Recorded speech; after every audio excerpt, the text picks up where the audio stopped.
একটা মহিলারে রাত্রে 12টায় এদিকে আইস না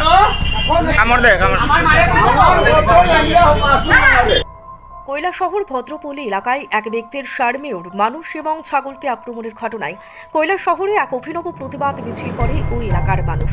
সামনে সারমেয়র এবং সারমেয়ের মালিক চন্দন গুণ ও পেছনে এলাকাবাসী ছুটল কৈলাসহর থানার দিকে প্রতিবাদ মিছিল নিয়ে।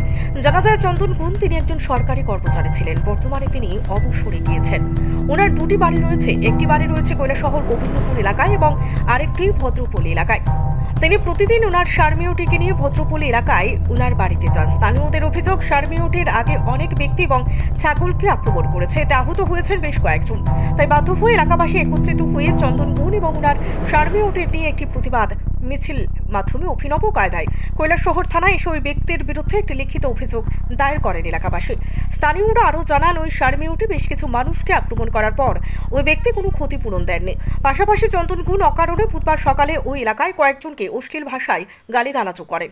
তাই বাধ্য হয়ে মঙ্গলবার দুপুরে এলাকাবাসী এই উদ্যোগ নিয়েছেন। অন্যদিকে চন্দন গুণের স্ত্রী সংবাদ মাধ্যমের মুখোমুখি হয়ে তাদের তোলা সমস্ত অভিযোগ খণ্ডন করেন। তিনি বলেন, তারা মিথ্যে কথা বলছে। পাশাপাশি আমার স্বামীকে বেধড়কভাবে মারপিট চালিয়েছে, আমার স্বামী অসুস্থ, এভাবে হাটিয়া থানার মধ্যে এনেছে। যদি আসার সময় মাঝপথে আমার স্বামীর কোনো অঘটন ঘটত তাহলে এর দায়ভার বহন করত কে? আমি তার সুষ্ঠু বিচার চাই। উক্ত ঘটনাকে কেন্দ্র করে তীব্র চাঞ্চল্য ছড়িয়ে পড়ে গোটা এলাকায়। সকাল 8:30 থেকে 9টার মধ্যে ভদ্রপল্লীর চন্দনপুর আমাদের পঞ্চায়েত মেম্বার এবং কিছু পাবলিক এগ্রিকালচারে কিছু কাজ করতে পাড়ায় পাড়ায় যান। উনি পঞ্চায়েত মেম্বারকে এবং মহিলাদেরকে নানানভাবে বিশ্রী ভাষায়, যেসব ভাষা মুখে উচ্চারণ করা যায় না, উনি এইভাবে বেজ্জত করা শুরু করেছে। পাশাপাশি উনার ভাইয়ের বাড়িতে গিয়ে আশ্রয় নিয়েছেন। উনার ভাইয়ের বাড়িতে গিয়ে আশ্রয় নেওয়ার মতো উনার ভাইয়ের বাড়িতে কাজের লোক উনি পর্যন্ত শেষ পর্যন্ত উনাকে পর্যন্ত প্রত্যাহার করেন। তারপরে আমরা উনার সব গ্রামবাসী মিলে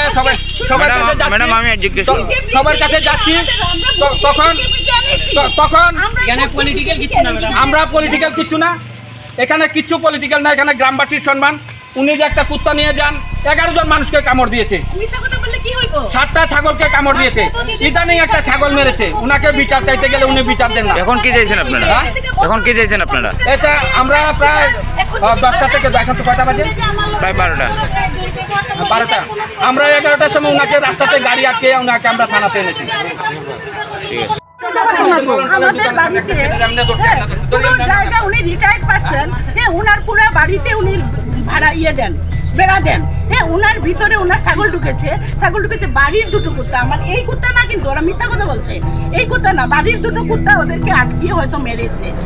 তো ওইটা বিচার দিয়ে আমরা অল্প কিছু দিয়ে শেষ করে নিতাম, কিন্তু ওনাকে এইভাবে খারাপ ভাবে মেরে। ওরা তো বলছে 9 জনকে কামড় দিয়েছে। 9 জনকে মিথ্যা কথা, প্রমাণ যদি সবাই যদি মিথ্যা কথা বলে তাহলে তো করার কিছু নাই। এখন কি চাইছেন আপনারা? কি সমস্যা কিরকম সমাধান হবে আপনার? সমস্যার সমাধান, ওরা নাকি আমার হাজবেন্ডকে মেরে তারপরে থানায় হাঁটিয়ে এনেছে এতটুকু জায়গা। আমার হাজবেন্ড যদি এখন মারা যায় তাহলে দায়ী কে হবে?